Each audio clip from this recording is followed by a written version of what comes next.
காலமெல்லாம் உன்னை நான் சுமப்பேனே.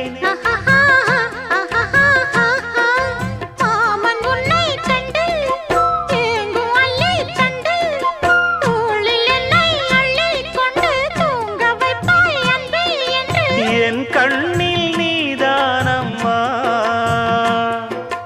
உண்ணாமல் உறங்காமல் உன்னால் தவிக்கும் பொண்ணு மணியின் நெஞ்சுக்குள்ளே இன்னாருன்னு சொன்னால் புரியுமா? அது கொஞ்சி கொஞ்சி பேசுறது கண்ணில் தெரியுமா? உலகே அழிஞ்சாலும்